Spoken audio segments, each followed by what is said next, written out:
Cuộc tập hợp ở Quantico, Trump và nỗ lực tái định hình quân đội Hoa Kỳ, lệnh triệu tập đến ngã tư đường. Vào cuối tháng 9 năm 2025, hơn 800 sĩ quan cấp cao nhất của quân đội Hoa Kỳ, các tướng lĩnh và đô đốc cùng với các cố vấn quân nhân chuyên nghiệp cao cấp của họ đã được triệu tập đột ngột từ khắp nơi trên thế giới đến căn cứ thủy quân lục chiến Quantico ở Virginia. Lệnh triệu tập gấp gáp với lịch trình không được công bố đã gây ra sự gián đoạn hậu cần trên diện rộng và làm dấy lên làn sóng đồn đoán và lo lắng. Đặc biệt là sau khi Bộ trưởng Quốc phòng Pete Hegseth đã sa thải một số sĩ quan cấp cao trong những tháng gần đây. Quantico được mệnh danh là ngã tư đường của thủy quân lục chiến, là một địa điểm mang tính biểu tượng nơi định hình tương lai của lực lượng. Việc lựa chọn địa điểm này là một hành động có chủ ý của sân khấu chính trị, được thiết kế để truyền tải một thông điệp mạnh mẽ. Ban đầu, Nhà Trắng đã cố gắng hạ thấp tầm quan trọng của sự kiện, mô tả nó đơn thuần là một cuộc họp mặt nhằm nâng cao tinh thần đồng đội, esprit de corps. Tuy nhiên, sự đối lập này chỉ làm gia tăng căng thẳng, và mọi chuyện lên đến đỉnh điểm khi Tổng thống Donald Trump được bổ sung vào chương trình nghị sự vào phút chót, phủ một bóng đen chính trị đậm đặc lên một sự kiện vốn đã đầy bất ổn. Phần 1. Mệnh lệnh mới, World, chiến tranh và tinh thần chiến binh. Nội dung của các bài phát biểu của Bộ trưởng Hegseth và Tổng thống Trump đã nhanh chóng làm rõ mục đích của cuộc họp, công bố một tầm nhìn mới và cứng rắn cho quân đội Hoa Kỳ, được định hình bởi sự bác bỏ các chính sách trước đây và sự tái khẳng định một hệ tư tưởng tập trung vào chiến đấu.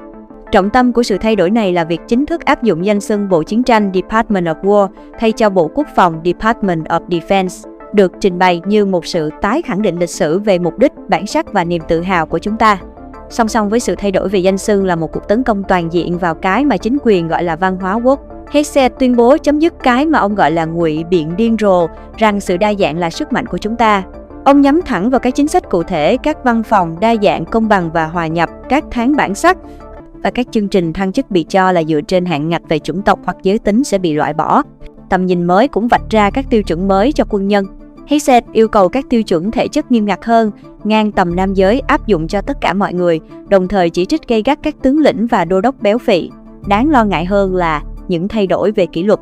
Hegseth tuyên bố sẽ nới lỏng các quy định về lãnh đạo độc hại, bắt nạt và hành hạ, đồng thời tạo điều kiện dễ dàng hơn để xóa bỏ thông tin bất lợi khỏi hồ sơ cá nhân, bất chấp các bằng chứng rõ ràng về mối liên hệ giữa hành vi lãnh đạo độc hại và các vụ tự tử trong quân đội. Cuối cùng, cả Hegseth và Trump đều báo hiệu một sự thay đổi trong các quy tắc giao chiến. Với việc Trump chỉ thị rằng nếu người biểu tình nhổ nước bọt vào binh sĩ thì chúng ta đánh lại. Phần 2. Bài kiểm tra lòng trung thành, sa thải ngay tại chỗ.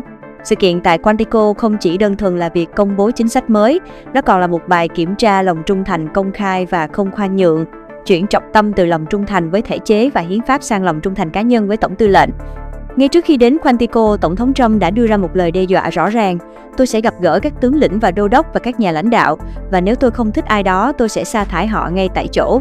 Lời đe dọa này được lặp lại trước mặt các sĩ quan, khi ông nói rằng nếu họ rời khỏi phòng, cấp bậc của các vị sẽ mất, tương lai của các vị cũng sẽ mất. Bộ trưởng Hegseth cũng đưa ra một tối hậu thư tương tự, yêu cầu bất kỳ sĩ quan nào cảm thấy chán nản trước những lời của ông thì nên làm điều danh dự và từ chức. Những yêu cầu này tạo ra một sự xung đột trực tiếp với lời thề cơ bản của quân đội Hoa Kỳ, đó là ủng hộ và bảo vệ hiến pháp chứ không phải bất kỳ cá nhân nào. Các học giả về quan hệ quân sự dân sự từ lâu đã cảnh báo rằng sự chuyển dịch từ lòng trung thành với thể chế sang lòng trung thành cá nhân là một đặc điểm nổi bật của các chế độ độc tài. Những lời đe dọa này không chỉ nhằm loại bỏ một vài tướng lĩnh bất đồng chính kiến, chúng đại diện cho một nỗ lực chiến lược nhằm biến hệ thống thăng chức của quân đội thành một công cụ để thực thi lòng trung thành về mặt tư tưởng, tạo ra một hiệu ứng ớn lạnh lan tỏa xuống toàn bộ chuỗi chỉ huy.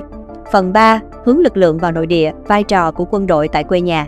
Một trong những khía cạnh đáng báo động nhất của các bài phát biểu tại Quantico là ý định của chính quyền nhằm xóa nhòa hơn nữa ranh giới giữa nhiệm vụ chiến đấu ở nước ngoài và việc thực thi pháp luật trong nước. Tổng thống Trump đã đưa ra một đề xuất gây sốc rằng các thành phố nguy hiểm của Hoa Kỳ nên được sử dụng làm nơi huấn luyện cho quân đội của chúng ta. Đây là một sự khác biệt hoàn toàn so với truyền thống quân sự của Mỹ. Ông còn nhấn mạnh việc sử dụng quân đội để đối phó với kẻ thù từ bên trong, một cụm từ mà ông liên kết trực tiếp với tình trạng bất ổn xã hội và di cư trái phép. Những đề xuất này vấp phải các rào cản pháp lý và lịch sử quan trọng, đặc biệt là đạo luật Posse Comitatus năm 1878, vốn về cơ bản cấm việc sử dụng quân đội liên bang cho các chức năng thực thi pháp luật dân sự. Tuy nhiên, các bình luận này phù hợp với một khuôn mẫu hành vi rộng lớn hơn của chính quyền Trump thứ hai, vốn đã ngày càng tăng cường sử dụng quân đội cho các mục đích trong nước. Lối tu từ của chính quyền là một chiến lược có chủ ý nhằm chuẩn bị tâm lý cho công chúng và quân đội cho việc triển khai quân đội trong nước bằng cách tái định hình các thành phố của Mỹ thành các chiến trường nước ngoài. Bằng cách sử dụng ngôn ngữ của chiến tranh Portland bị chiến tranh tàn phá, kẻ thù từ bên trong chính quyền đang cố gắng bình thường hóa những gì trong lịch sử được coi là một sự lạm dụng quyền lực không thể tưởng tượng được. Phần 4. Câu chuyện về hai khán giả, các tướng lĩnh im lặng và những nhà phê bình lên tiếng. Sự kiện tại Quantico đã bộc lộ một sự chia rẽ sâu sắc được thể hiện qua sự tương phản rõ rệt giữa phản ứng bên trong khán phòng và làn sóng chỉ trích dữ dội từ bên ngoài. Bên trong khán phòng, phản ứng của các tướng lĩnh và đô đốc tại ngũ được mô tả là mặt lạnh như đá và ai em lặng. Sự ai em lặng tập thể này không phải là dấu hiệu của sự chấp nhận thụ động, mà là hình thức phản kháng thể chế duy nhất được phép đối với họ. Các quy định quân sự nghiêm cấm quân nhân mặc quân phục, thể hiện sự bất đồng hay tán thành chính trị.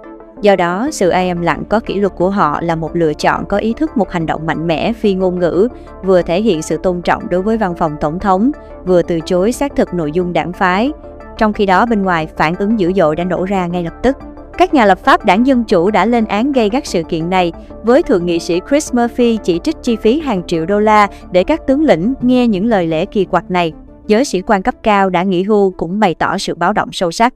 Trung tướng lục quân đã nghỉ hưu Mark Hurtling gọi cuộc họp là cực kỳ bất thường, trong khi Trung tướng lục quân đã nghỉ hưu Ben Hodges đã so sánh nó với một cuộc tập hợp năm 1935 ở Đức Quốc xã, nơi các tướng lĩnh bị buộc phải tuyên thệ trung thành cá nhân với Hitler. Phần 5. Nền tảng của nền Cộng hòa bên bờ vực.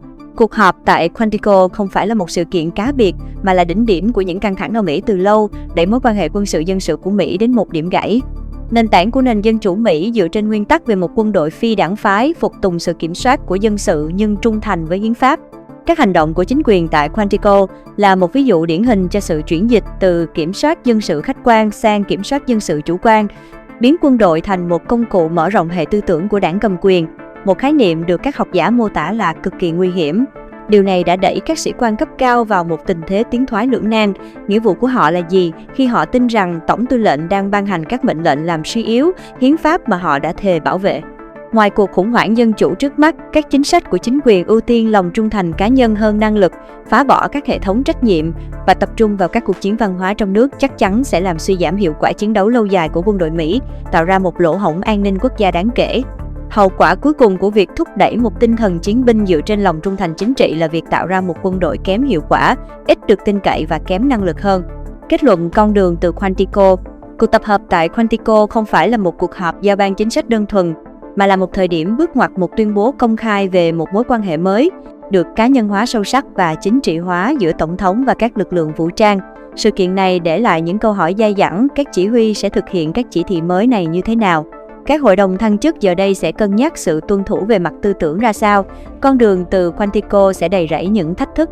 Các sự kiện ngày 30 tháng 9 năm 2025 đã tạo tiền đề cho một cuộc đấu tranh kéo dài vì linh hồn của quân đội Hoa Kỳ, với tương lai về vai trò của quân đội trong xã hội Mỹ đang ở thế ngàn cân treo sợi tóc. Cavalry that tamed the Great Plains to the ferocious, unyielding power of Patton, Bradley, and the great General Douglas MacArthur. These are all great men. In this effort, we're a team, and so my message to you is very simple. I am with you, I support you, and as President, I have your backs 100%. You'll never see me even waver a little bit. It's the way it is. And that includes our great police officers and firemen and all of these people that are doing so well. Together over the next few years, we're going to make our military stronger, tougher, faster, fiercer, and more powerful than it has ever been before. I rebuilt our nuclear, as you probably know, but we'll upgrade that also and just hope we never have to use it. We have to hope we never have to use it, because the power of that is so incredible. I see things I don't think they'd show it to you. I really wouldn't want them to show it to you. But when you see the result of what's left, you never want to use that. Never, never, ever. We were a little bit threatened by Russia recently, and I sent a submarine, nuclear submarine, the most lethal weapon ever made. Number one, you can't detect it. There's no way. We're 25 years ahead of Russia and China in submarines. Russia's actually second in submarines. China's third, but they're coming up. They're coming up. They're way lower in nuclear too, but in 5 years they'll be equal. They're coming up. And you don't have to be that good with nuclear. You could have 1/20th what you have now and still do the damage that would be, that'd be so horrendous. But I announced that, based on his mention of nuclear, and it was really a stupid person that works for him mentioned the word nuclear, I moved a submarine or two, I won't say about the two, over to the coast of Russia, just to be careful, because we can't let people throw around that word. I call it the N-word. There are two N-words, and you can't use either of them. You can't use either of them. And frankly, if it does get to use, we have more than anybody else. We have better, we have newer, but it's something we don't ever want to even have to think about. But when somebody mentions it, that submarine started immediately thereafter. And it's just lurking, but I'm sure we're not going to have to use it. But it's an amazing, it's undetectable, totally. Ours is, theirs isn't. Theirs are totally detectable. We can detect them easily. We go right to the spot. But we have genius apparatus that doesn't allow detection. It doesn't allow detection at all by anybody above water or below water. It's incredible. We're way ahead of everybody in that, and other things. As a result of the exciting renewal of the spirit of our armed forces, and that's what it is. It's really reaching that spirit, unprecedented heights. Over the past 8 months, new enlistments, I'm so proud of this, have surged to record highs, the highest we've ever had. And we used to have recruiting shortages. If you remember, about a year and a half ago, I was at the beginning stage of a campaign, and things came out that you couldn't get people to join the armed forces. And by the way, the police also. Fire department, I always put the fire department in because they're great. They're great. And I got 95% of their vote too, that helps. When you get 95% of their vote, you always have to mention them. But they're great. And they're brave in our inner cities, which we're going to be talking about, because it's a big part of war now. It's a big part of war. But the firemen go up on ladders, and you have people shooting at them while they're up on ladders. I don't even know if anybody heard that. And I said, don't talk about it much, but I think you have to. Our firemen are incredible. They're up on one of these ladders that goes way up to the sky, rescuing people, and you have animals shooting at them, shooting bullets at firemen that are way up in death territory. You fall off that ladder, it's over. It's over. They don't even have to inspect you when you hit the ground. And you have people shooting bullets at them in some of these inner cities. We're not going to let that happen. So I always mention the firemen because that's actually a big problem we have. And they are unbelievable. Like you, they're unbelievable people. For the first time on record in 2025, the Navy, Air Force, and Space Force all met or surpassed their recruiting goals 3 months early. That never happened before. And the Army did even better. Congratulations, Army. They met everything. And these were the highest standards because we're making it larger. So these were much higher standards than you had 4 years ago, 3 years ago, during the sleepy Joe Biden era. And the Army did it 4 months early. And you remember, a year and a half ago, they said the big stories that we're way behind with the Army, Air Force, the Navy, the Marines. We're way behind, Coast Guard. And even Space Force. I love Space Force because that was my creation. You know, when you create something, I love it. And the people we put in there were good. I got that right. We put in great people initially, and we've really dominated. We really dominate in that sphere now. We were way behind China and Russia, and now we dominate. Space Force turned out to be a very important thing. I said from the beginning, you know, when Biden came into office, he wanted to terminate it. He said, and this thing called Space Force, so we could get rid of that. And he got hammered by the people in this room for even suggesting it, because it's very important, one of the most important. And as time goes by, it'll get more and more important. But we're now at 106% of our recruiting targets for the year, and that's the best in far more than a generation. And for the Marines, morale is so strong that the Marine Corps will meet its 2026 retention targets before the end of October, which never happens. And that's the earliest it's ever happened in the history of our country. And it makes you feel good, you know. I felt guilty. I'd go make a speech in front of never people like you. You are the leaders, but people, soldiers. And I felt embarrassed because there'd be stories about, you know, we couldn't fill up our Army, Navy, Air Force. We couldn't fill them up. And it was headlines. It was during Biden's 4 years. The auto pen, I call him the auto pen. It's, how would you like to have your thing signed by an auto pen? You know, when I have a general and I have to sign for a general because we have beautiful paper, the gorgeous paper, I said, throw a little more gold on it. They deserve it. I want the A paper, not the D paper. We used to sign a piece of garbage. I said, this man's going to be a general, right? Yeah. I don't want to use this. I want to use the big, beautiful, firm paper. I want to use the real gold writing when you talk about the position, and they're beautiful. And, but how would you like to have that where some kid sitting in the back office is having it signed with an auto pen? I thought about it, and I thought about you people first, admirals, generals. I said, somebody works his whole life. He gets into maybe the academies or wherever, but however you got there, and you go through years of work, and now you become an admiral or a general or whatever. And when you do, the President of the United States signs your commission, as you know, and that commission is beautifully displayed. And I sign it. Actually, I love my signature, I really do. Everyone loves my signature. But I signed it very proudly, and I always think to myself, how can you have an auto pen sign this? It's just so disrespectful. To me, it's just totally disrespectful. And it turned out that almost everything he did was signed by auto pen, except for when he gave his son, Hunter, pardon. He signed that one. And that's actually the worst signature I've ever seen. That was the bad. The auto pen looks much better.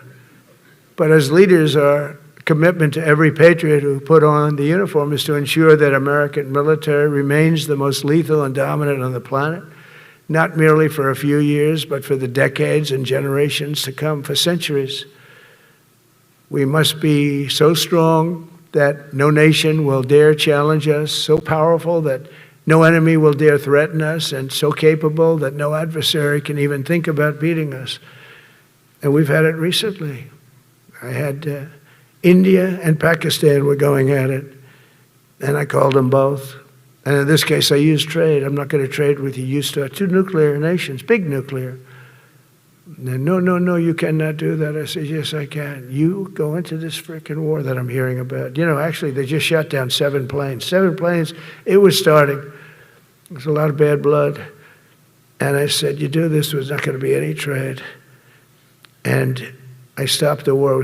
It was raging for 4 days, but that was just the beginning. And we stopped it. It was a great thing. And the Prime Minister of Pakistan was here, along with the Field Marshal, who's a very important guy in Pakistan, and he was here 3 days ago. And I didn't even realize it as beautiful as he said it, but he said that to a group of people that were with us, 2 generals, but a group, he said, this man saved millions of lives because he saved the war from going on, and that war was going to get very bad, very, very bad. President Trump saved millions and millions of lives. That was a bad war. And I was very honored. I loved the way he said it. Susie Wiles was there. She said that was the most beautiful thing. But we saved a lot of them. Saved a lot of them. Even in Africa, we saved the Congo with Rwanda. They've been fighting for 31 years, 10 million people dead. I got that one done. And very proud of it. So if this works out, we'll have 8. 8 in 8 months. That's pretty good. Nobody's ever done that. Will you get the Nobel Prize? Absolutely not. They'll give it to some guy that didn't do a damn thing. They'll give it to a guy that wrote a book about the mind of Donald Trump. and what it took to solve the wars. And he'll get, the Nobel Prize will go to a writer. No, but well, let's see what happens. But it's be a big insult to our country, I will tell you that. I don't want it. I want the country to get it. But it should get it because there's never been anything like it. Think of it. So if this happens, I think it will. I don't say that lightly because I know more about deals than anybody. This is what my whole life was based on. And they can change, and this can certainly change.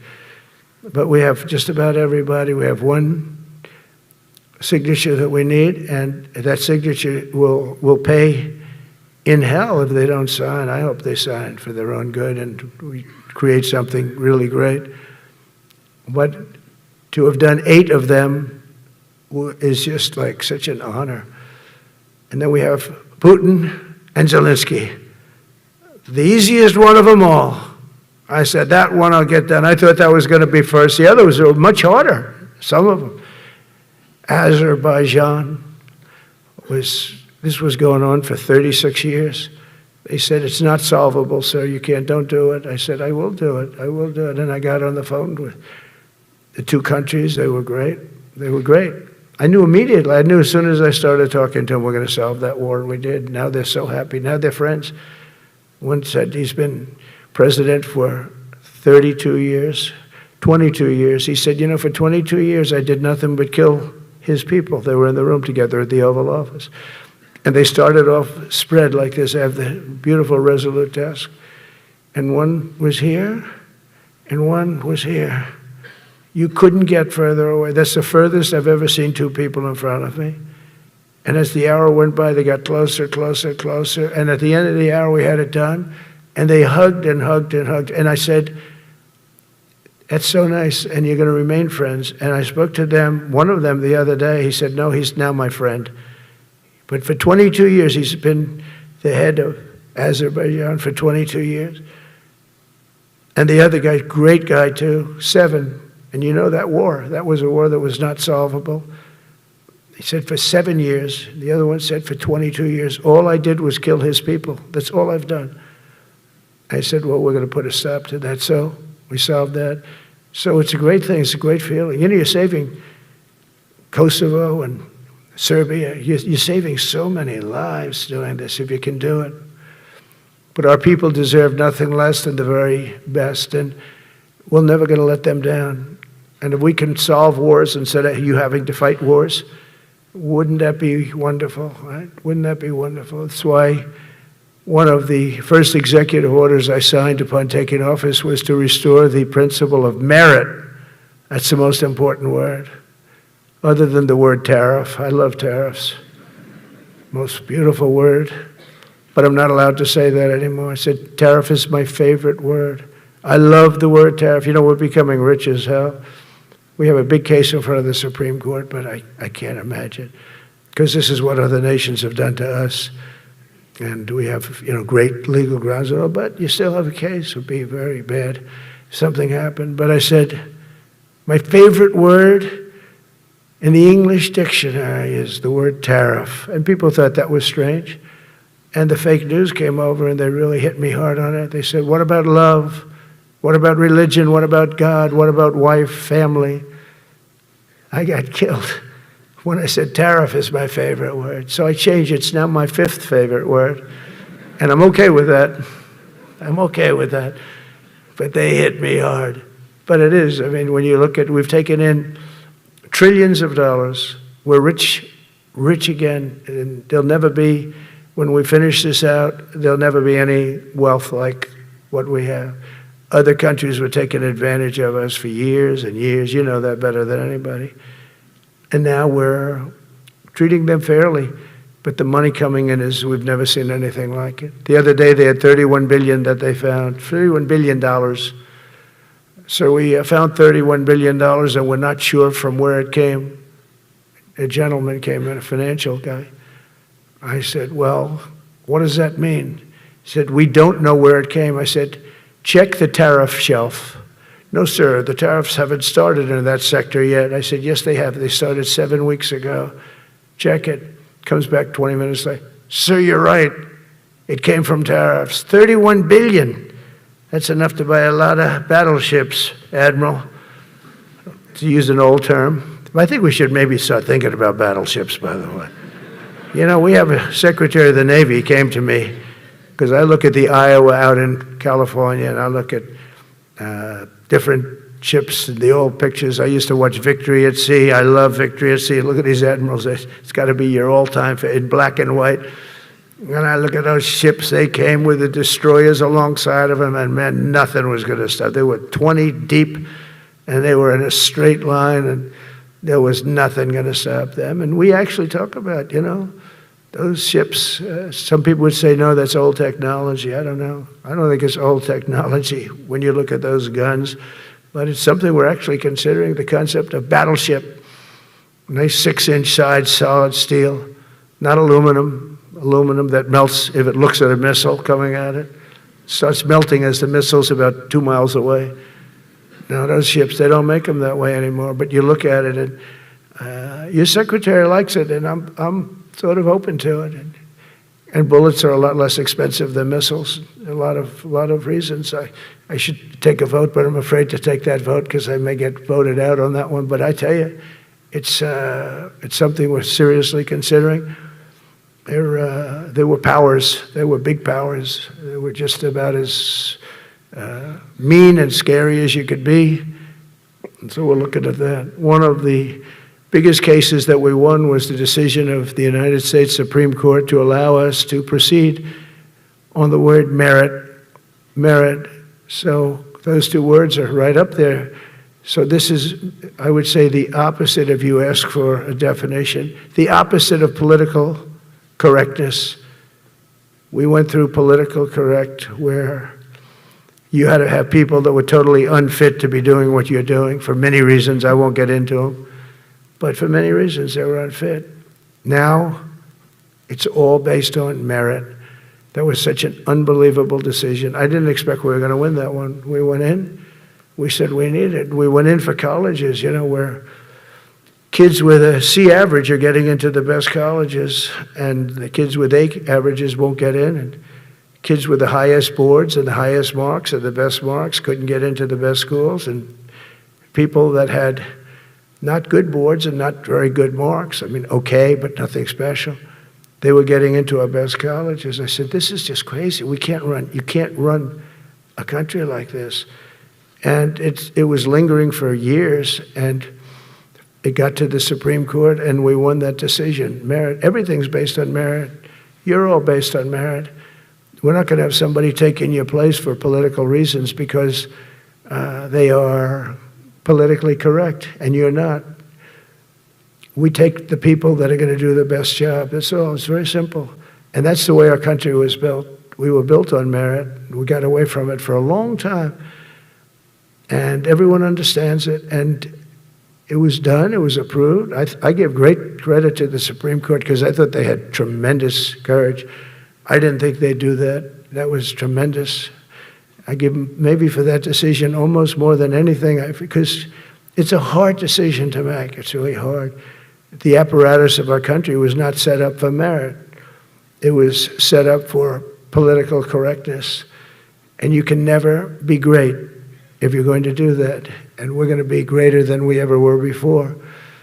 We're bringing back a focus on fitness, ability, character, and strength. And that's because the purposes of American military is not to protect anyone's feelings. It's to protect our republic, and it's the republic that we dearly love. It's to protect our country.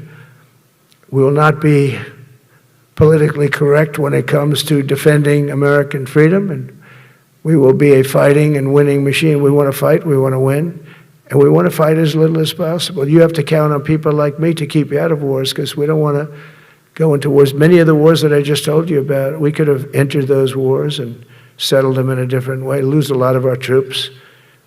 And we could have settled them, I guess, differently. Maybe not, actually. Actually, you might not have been able to settle them. We just would have been in the middle of a lot of firepower.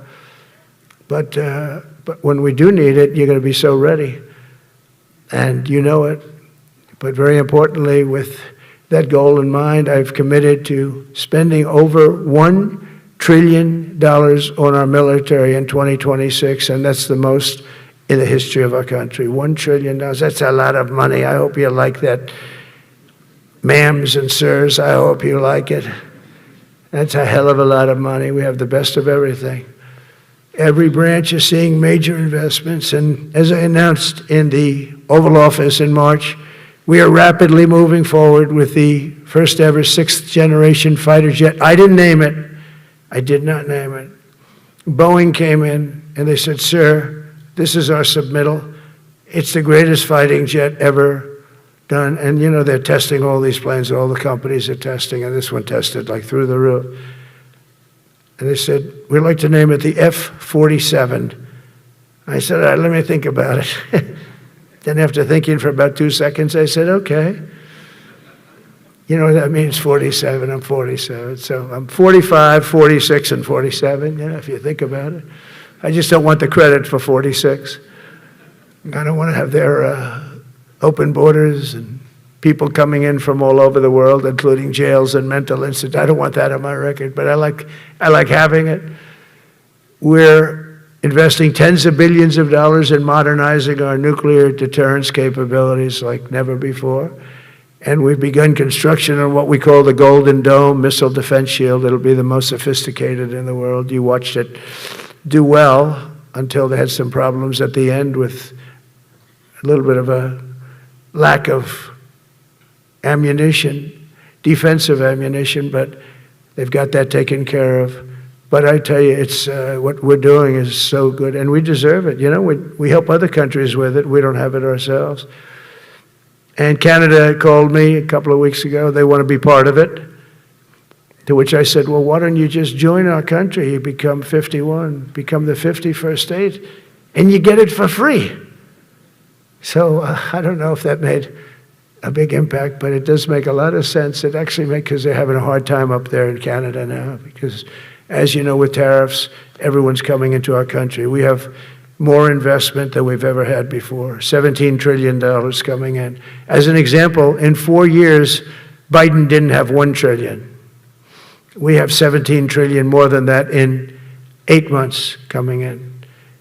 And they're coming in from Canada, Mexico, from Europe, from all over. AI, auto plants. Everybody's coming back to the United States. Under my budget, we will be expanding the U.S. Navy by at least 19 ships next year, including submarines, destroyers, assault ships, and more. And it's going to be much more than that as we go along, because we basically don't build ships anymore. We do build submarines, but we don't build ships. Do you know in the Second World War, they were freighters and different types, but we were doing a ship a day, and now we don't do ships. And I'm not a fan of some of the ships you do. I'm a very aesthetic person, and I don't like some of the ships you're doing aesthetically. They say, oh, it's stealth. I said, that's not stealth. An ugly ship is not necessary in order to say you're stealth. By the way, the B-2 bombers were incredible. That is stealth. They went into that. I was with General Kane and Pete were in we call it the war room, but we're watching them go in, and they were totally untouched. They were not seen. They were literally not seen. They dropped their bombs. They hit, every single one of them hit its target. It was total obliteration. CNN, when we came back, fake news CNN, oh, their camera just went off. Look, you know, their camera, every time I mention, they turn the camera off because it's never good. They say, this is a problem. But I don't blame them. You're better off keeping it off. But they have some scammer reporter who started saying, without any knowledge, that he may not have hit the targets as well as they thought. It may not have been obliteration. He did hit the targets, and I got to give us a little credit, right? It was obliteration, it turned out. The Atomic Energy Commission said it was obliteration. They had, not only did they hit the target, they had these chutes. And think of this here. Way up in the sky, there was no moon, it was dead dark. You couldn't see a thing. You couldn't see them. But they had, I guess, a beam going right into these chutes. Every single one of those bombs went right down those chutes into a granite mountain. I think it's the last time they're going to build air chutes. They had these air chutes that were nice, beautiful. They were meant for us. But it was total obliteration. And now they give us credit for that.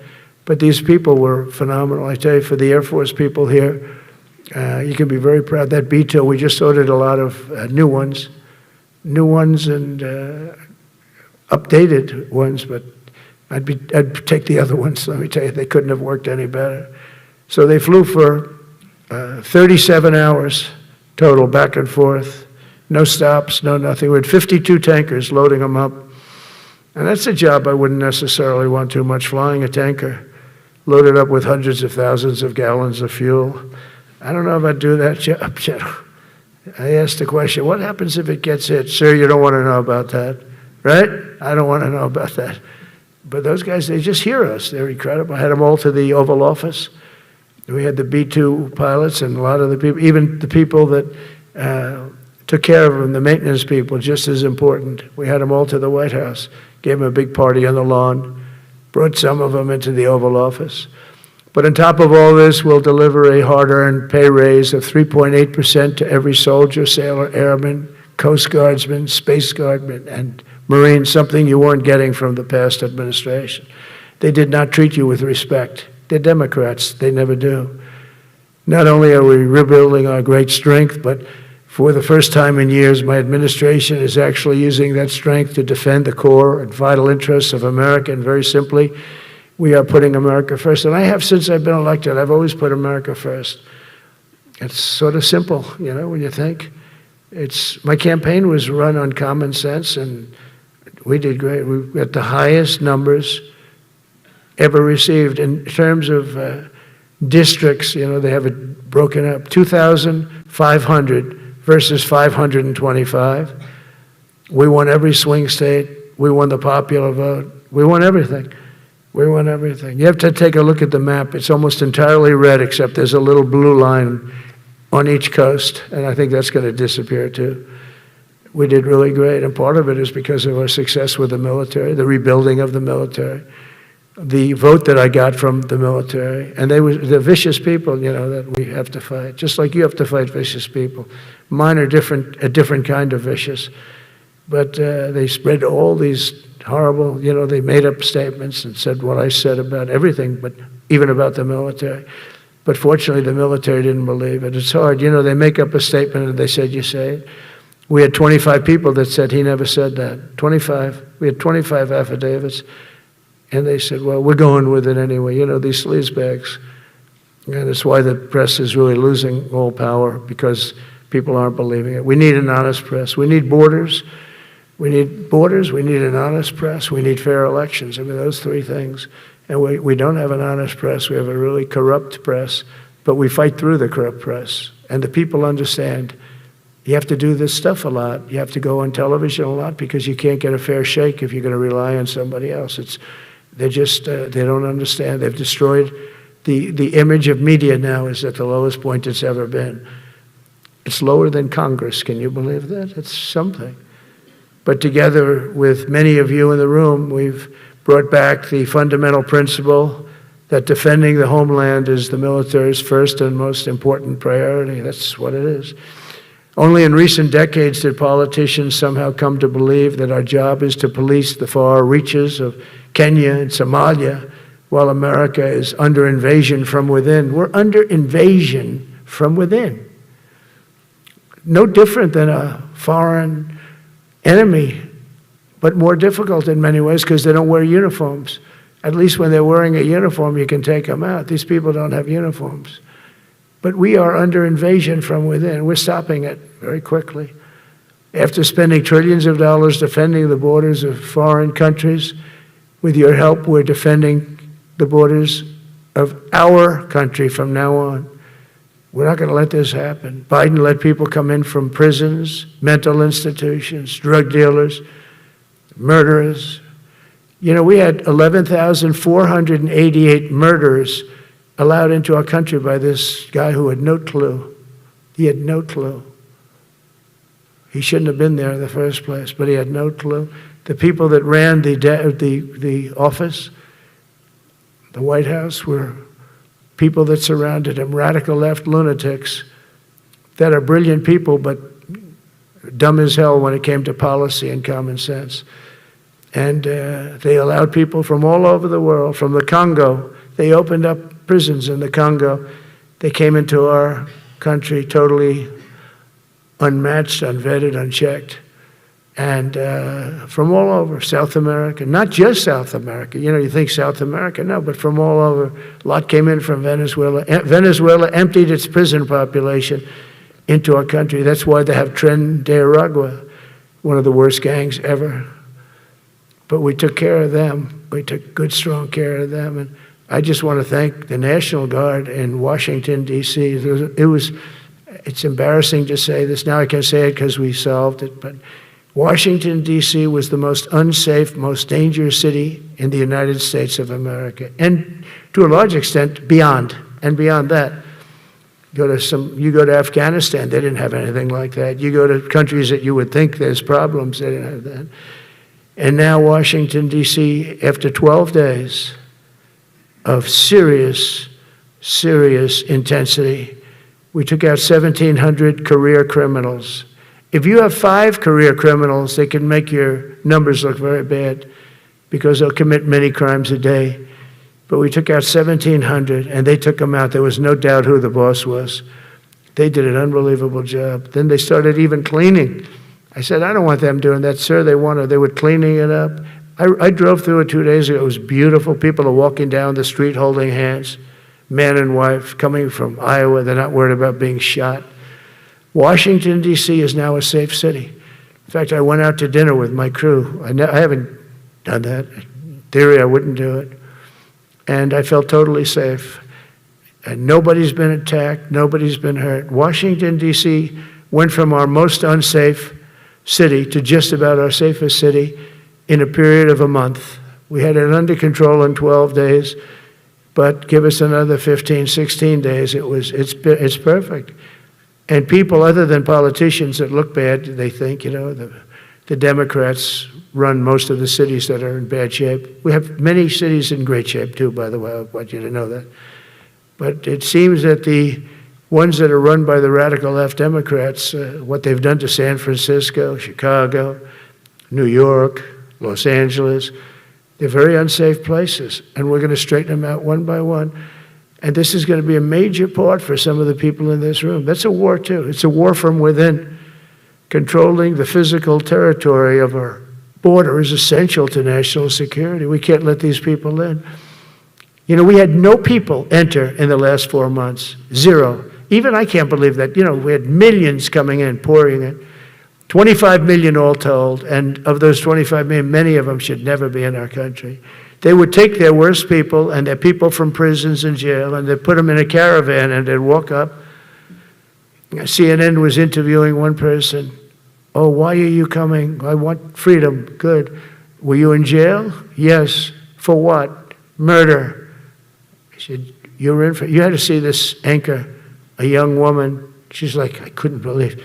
She'll probably lose her job, but because the left doesn't want to hear that. But we're running it based on common sense and based on love of our country. But I want to salute every service member who has helped us carry out this critical mission. It's really a very important mission. And I told Pete, we should use some of these dangerous cities as training grounds for our military, National Guard, but military. Because we're going into Chicago very soon. That's a big city with an incompetent governor, stupid governor, stupid. They threw him out of his family business. He was so stupid. I know the family. He becomes governor. He's got money. Not money that he made, but he ran for governor, he won, and now he criticizes us all the time. And last week they had 11 people murdered, 44 people shot. The week before that they had 5 people murdered, 28 people shot. Every weekend they lose 5, 6. If they lose 5, they're considering it a great week. They shouldn't lose any. You shouldn't lose any. This is civilization. And he's always up there saying, we're in very good shape. We don't need the military. No, they need the military desperately. How about Portland? Portland, Oregon, where it looks like a war zone. And I get a call from the liberal governor. Sir, please don't come in. We don't need you. I said, well, unless they're playing false tapes, this looked like World War II. Your place is burning down. I mean, you must be kidding. Sir, we have it under control. I said, you don't have it under control, Governor, but I'll check it. and I'll call you back. I called her back. I said, this place is a nightmare. Probably, it's certainly not the biggest, but it's one of the worst. It's brutal. They go after our ICE people, who are great patriots and tough job too, but they love it. They love it because they're cleaning up our country. And so you look at some of the things where they took over parts of Seattle. They actually took over a big percentage of Seattle. Think of that. You remember that. That was a while ago. And I sent in the troops and they were gone. As soon as I sent them in, when we send in the troops, if you have a real leader that says you got to do what you have to do, I put that out the other day. You got to do what you got to do because we don't want our people hurt as they stand by. I was watching during Biden, they had troops standing up like this, brave, standing up at attention, the way I should stand all the time. And I'm like this, and people are standing, and their mouth is this far away from their mouth, and they're spitting at them, and they're screaming at them. And that soldier standing there, he wants to knock the hell out of the person, but he's not allowed to do anything. So they just stand there and they get abused. And a woman was this far away from his face, and she starts spitting in his face, and he's not allowed to do anything. If it's okay with you, generals and admirals, I've taken that off. I say, they spit, we hit. Is that okay? I think so. They spit, it's a new thing. They spit, we hit. How about the cars, where the cars are coming out? They get brand new cars, Border Patrol, ICE, beautiful, nice new cars. And they're driving along, and they have to go through a gauntlet of rocks being thrown at the car. So here's this beautiful brand new car. By the time it goes 100 yards, it's destroyed. These guys have pretty good arms, some of them. And they're throwing bricks at full force into the window and into the car. It looks like it's a war zone. And I said, never let that happen again. From now on, if that ever happens, and I say it here, you get out of that car and you can do whatever the hell you want to do. Because those people are you can die from that. Those bricks go through the windows, you can die. They'd like it to. They'd like it to go through the window. But this was a couple of months ago. They just kept driving and bricks are hitting the car. And I said, why aren't they stopping? Because they were under orders from the past administration, never stop. But that's different with us. We stop. And since I gave that order, we haven't had that problem. It's very interesting. It's amazing. It's just like in Venezuela. You've seen the boats going. We can't find any more boats. They're carrying drugs, massive. Every boat kills about 25,000 people. That's what they have. They had fentanyl mostly and a lot of other drugs. And we take them out, and we've taken out 4. And it's on air. Everybody gets to see it. Not that we like to do that, but every boat kills 25,000 on average. 20. Some people say more. You see these boats, they're stacked up with bags of white powder. That's mostly fentanyl and other drugs too. And now we have a problem. General Kane says, sir, there are no boats out there. Not even fishing boats. They don't want to go fishing. I don't blame them. There'll be no fishing today. But it's amazing what strength will do, because all we want to do is stop drugs from flowing into our country. It's destroying. We lost 300,000 people died last year. Everybody knows friends, many friends probably, that you lost a child, or adults too, but you lost a son or daughter because of what's coming into our border. And we're making it very hard. Oh, and we haven't even started yet. Last month I signed an executive order to provide training for quick reaction force that can help quell civil disturbances. And this is going to be a big thing for the people in this room, because it's the enemy from within, and we have to handle it before it gets out of control. It won't get out of control. Once you're involved at all, they all joke. They say, oh, this is not good. You saw it in Washington. We had gangs of Tren de Araguas, 10, 12, 15 kids. And these military guys walk up to them, and they treat them with disrespect, and they just got pounded. They just got pounded. The gang just pounded. Then thrown into paddy wagons and taken back to their country. Some are so dangerous we don't want to even do that, because we don't want to, some of stone cold murderers. we don't have the confidence. Even though they're not coming back very easily, we don't have the confidence. We put them in jails. But these service members are following in a great and storied military tradition, from protecting frontier communities to chasing outlaws and bandits in the Wild West. And our history is filled with military heroes who took on all enemies, foreign and domestic. You know that phrase very well. That's what the oath says, foreign and domestic. Well, we also have domestic. George Washington, Abraham Lincoln, Grover Cleveland, George Bush, and others all used the armed forces to keep domestic order and peace. Many of our leaders used the military to keep peace. Now they like to say, oh, you're not allowed to use the military.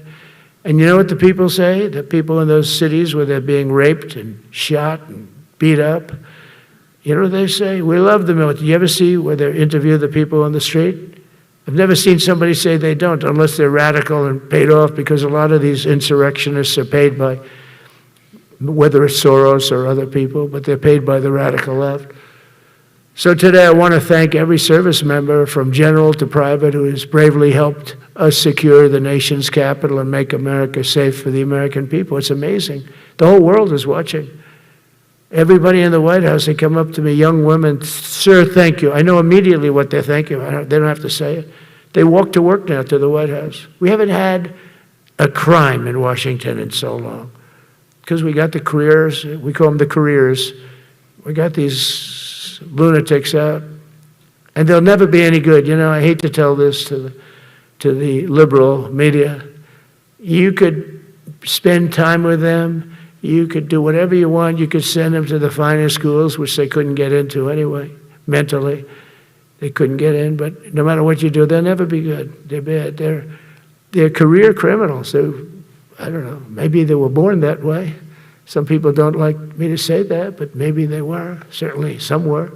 Together with the leaders here today, we're also restoring a needed focus on defeating threats in the Western Hemisphere. Throughout this region, cartel terrorists have been allowed to wage a relentless campaign of death and destruction on our country, all because we had weak leadership on top. And we did a great job with it first term, but this is something else what we're doing now. We're taking it to the next level, probably next level times 3. But we had COVID come up, and we had to take care of that. We did a great job with COVID. We had the therapeutics. It was just Regeneron, so many things we did for COVID, but we had to focus on that, and every other country in the world was being decimated by COVID. So we had to change gear a little bit to take care of that. But under our leadership, the military is now the knife's edge in combating this sinister enemy. We have to put the traffickers and cartels on notice, and we've done that. And we put them, a lot of them, we've called them a terrorist organization, which is actually a big thing to do. Nobody's done it, but I've done it with a lot of them. It gives you a tremendous advantage. If you try to poison our people, we will blow you out of existence, because that's the only language they really understand. That's why you don't see any more boats on the ocean. You don't see any boats. Around Venezuela, there's nothing. As president, I will never hesitate to defend our people from threats of violence, from the horrible plague that's taking place from within. The Iran nuclear power, the Iran, all of the great power that we thought existed, we blew it out to kingdom. We took advantage of it, and we just really took advantage of it, and it was a beautiful thing to see, and that's what military power can achieve.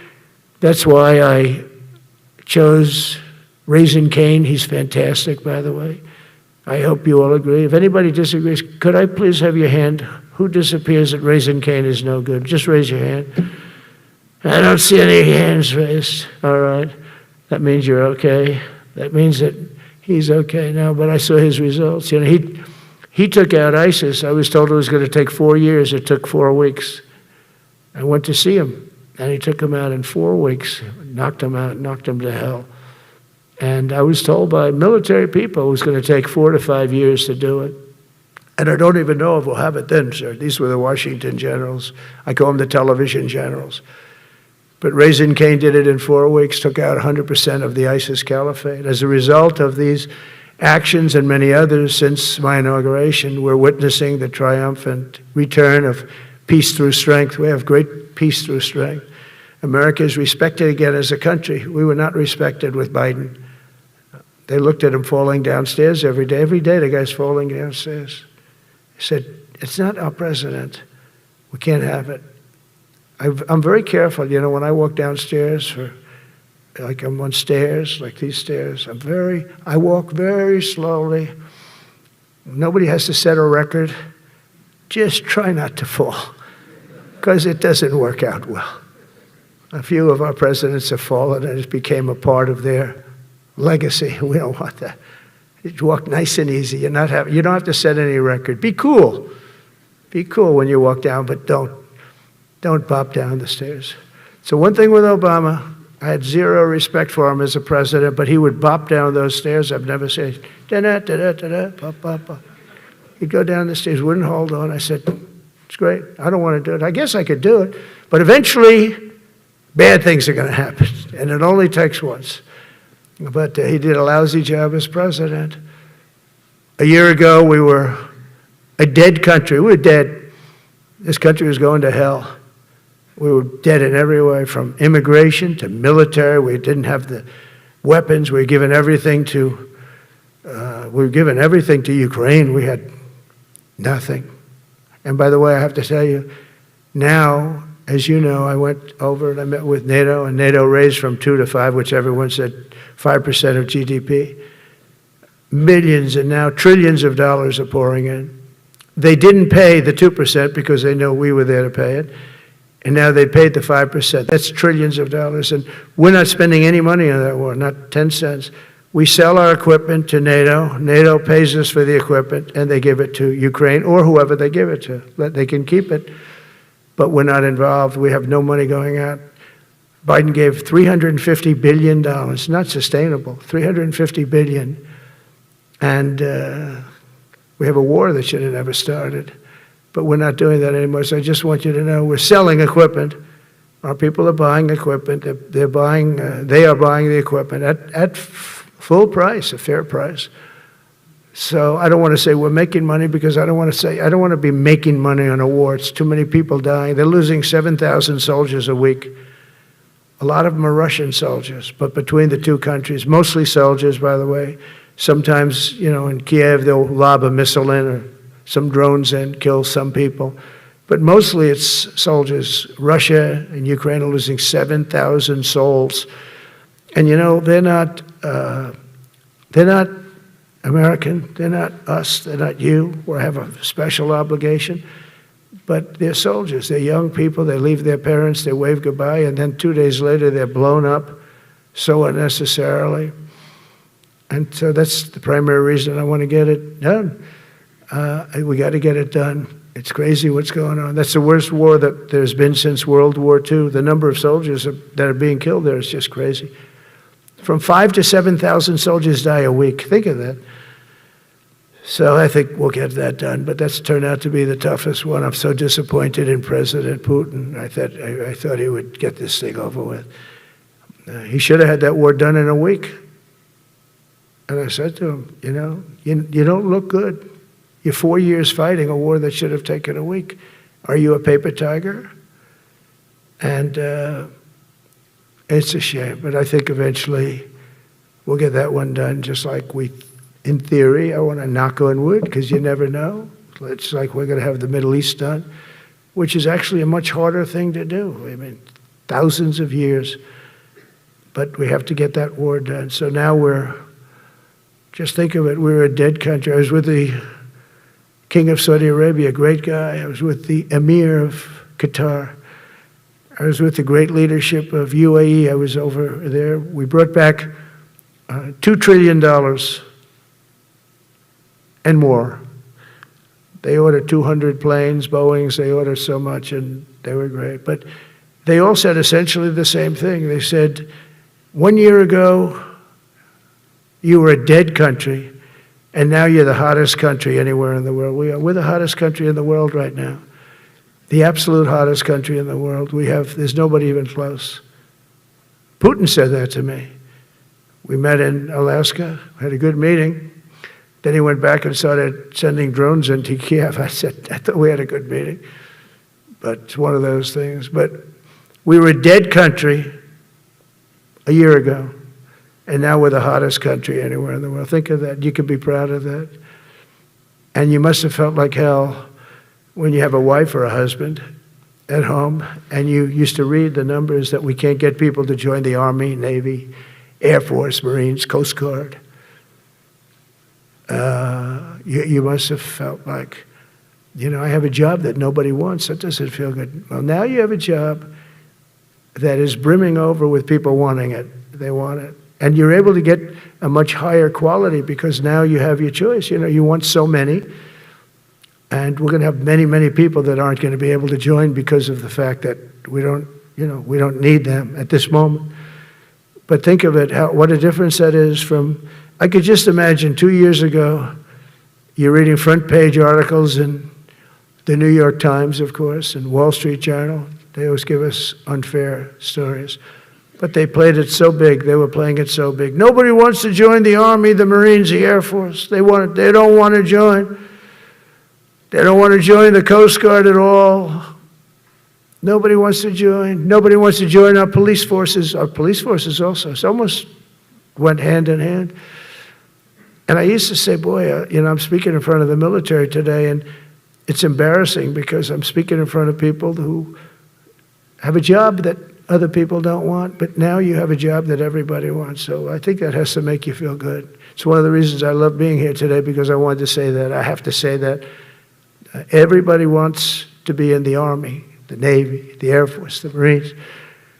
If you think the Coast Guard and Space Force, our beautiful Space Force, it's a whole different world. And now they're signing up, by the way, seriously big numbers for the police. Dangerous job, isn't it? Huh? Fire department. But that's the paving the way for progress once thought almost impossible. I mean, a year ago, you wouldn't have thought that was possible. A year ago, they were talking about making the military smaller because they can't get the people to join. We're thinking about making it larger because we have so many people. And it's nice to be able to cut people because of merit that aren't really qualified for any reason, a physical reason, a mental reason. You don't have to take them anymore because you have the pick of the litter, and they all want to be with you. They all want your job. They want to be with you. They want to work with you. They'll even take your job, Got to be a little bit sharp. You got to watch it.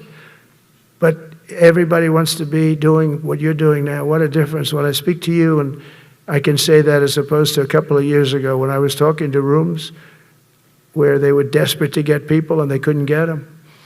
What a difference a presidential election can make. That's all it is. It's just a presidential election. Yesterday at the White House, we put forward a plan for peace in Gaza. We announced it, and we're going to create something that was my idea, but unfortunately I got drafted. It's going to be called the Board of Peace, and it's going to reign over that territory, and we're going to get that done. And they asked if I'd be the chairman of the Board of Peace. I wasn't counting on that. I had the idea for the Board of Peace. But I said yes, and I guess because of that, every leader, everybody wants to be on the Board of Peace. And we're going to watch over that very volatile part of the world and keep it non-volatile so you don't have to get involved. We want to save you for other things or save you for nothing from that standpoint. We don't want you fighting wars, but if you have to, you're the most lethal fighting force in the world. And I would say that even 2-3 years ago, but now I say it with great enthusiasm. It's so true. And we're striving tirelessly to end the terrible war in Ukraine. And as you know, we're also working hard to get the allies to share more of the burden of our defense. Much of that has really already taken place. But all NATO members have committed to the increase that I talked about. Think of that. That was unthinkable. It used to be 1%, then we got it up to 2% in my last term. And they did not like it. And now I got it to 5%, and I get along great with all of them. In fact, they call me the president of NATO. I said, I don't think so. but they're great. They're great people, and they're spending a lot of money, and a lot of money that they should have been spending in the past. But I think Putin was a wake-up call for them, really. We're now selling large quantities of American-made weapons to NATO, and we're getting really fair pricing. We're making a lot of money. It's my hope that from Europe to Asia to the Middle East, our allies will make similar commitments to increase their military capabilities. And this will greatly strengthen our alliances, and also it'll make war far less likely. You know, if you're a strong presence like we are such a strong presence now. And I go around bragging about that. I've said, we have the strongest military anywhere in the world. I say it. You never heard Biden say that. You never heard him say anything. But you never heard him say, did you ever hear him say, we have the strongest military? He doesn't say that. I say it. We have the strongest military anywhere in the world. We have great leadership. And I'll tell you, Pete and General Kane, and all of the people that I've met that have been lifted up in rank. And we got many of them out of here, too. I'll be honest with you. Didn't like doing it, but we got many of you out of here because we weren't satisfied. We know everything about everybody. It'll also help the United States rapidly rebuild our defense industrial base. Each of you can play an important part in getting allies to do their part. So to that end, Secretary Hegseth will soon be announcing major reforms to streamline military acquisitions and expedite foreign military sales. We have tremendous numbers of countries that want to buy our equipment, and you know, in many cases it takes too long. We're backlogged on all the equipment, which is something that's new to us a little bit. And I told those companies, you better get your ass going, because we're selling you a lot of equipment. We're getting countries to buy your equipment. You got to produce the equipment. Some of the countries, I'm not going to mention, but some of the countries are buying a lot. And that's a good thing. They're on our side 95%. I'll never say 100% because it can always turn, right? You know about that. But they're on our side. The problem is we have to get the companies that make this equipment, and we make the best equipment in the world, but they got to make it faster. We have orders for the F-35. We have orders for everything. The new F-47. We have orders for everything. They got to make it faster, a lot faster. Ammunition they have to make faster. In the coming months, we'll be making even more historic announcements to fully embrace the identity of the Department of War. I love the name. I think it's so great. I think it stops wars. The Department of War is going to stop wars. If we are as ruthless and relentless as our enemies, the United States Armed Forces will be totally unmatched in the future. We have a group of enemies that are very ruthless and very smart, but they can't match us. They can't match us. They don't even come close to matching us. Again, you know, it's very important for me to say we are the greatest military in the world, but we make the best equipment in the world. I watched our anti-missile missiles. I watched our Patriots just knock things out like a needle, hitting another needle on the stage. There's a needle up there, and you send another needle up, and it hits it every time. During the war, we went 14 for 14. We had 14, this is with Iran, we had 14 missiles coming at us. All 14 were knocked out of the sky, every one of them. We make the best equipment. From Sparta to Rome, to the British Empire, to the United States of America, history has shown that military supremacy has never been simply a matter of money or manpower. At the end of the day, it is the culture, spirit of our military that truly sets us apart from any other nation. Our ultimate strength will always come from the fierce people and those brilliant people with such pride and the unbending will and the traditions of excellence that have made us the most unstoppable force ever to walk the face of the earth. And that's what we are. Remember, we never want to use it, but we have the most powerful nuclear capability, and I call it nuclear deterrent of any other country. Nobody close. The men and women in this room inherit the legacy built and won by Washington and Jackson, Grant and Pershing, Eisenhower and Patton, Nimitz and LeMay. We carry forward the majestic military heritage passed down from father to son, soldier to soldier, and one generation of warriors to the next. You are warriors, you know that, right? You're great warriors, or you wouldn't be in this room. You're the best of the best. From Concord Bridge to Fort McHenry, from Gettysburg to Manila Bay, from Normandy to Sicily, and from the jungles of Vietnam to the dusty streets of Baghdad, America's military has charged into hellfire, climbed up jagged mountains, crossed roaring oceans, and thundered across open deserts to defend our flag, our freedom, and our homeland. Nobody does it like you. Now we are discovering American muscle, reasserting American might, and beginning the next story chapter in American military legends and lore. That's L-O-R-E. It is lore. When it comes to defending our way of life, nothing will slow us. No enemy will stop us. They cannot stop us. And no adversary will stand in our way. They won't stand in our way. We don't want them to stand in our way. We don't want to even put them in that position, but they're not going to stand in our way ever again. You'll never see 4 years like we had with Biden and that group of incompetent people that ran this country that should have never been there. Because we had the United States military, the best, the boldest, the bravest that the world has ever seen, that the world has ever known. With leaders like we have right here in this beautiful room today, we will vanquish every danger and crush every threat to our freedom in every generation to come. Because we will fight, fight, fight, and we will win, win, win. I want to just thank you once again, and God bless the United States military, and God bless America. God bless you all. Thank you very much. Thank you.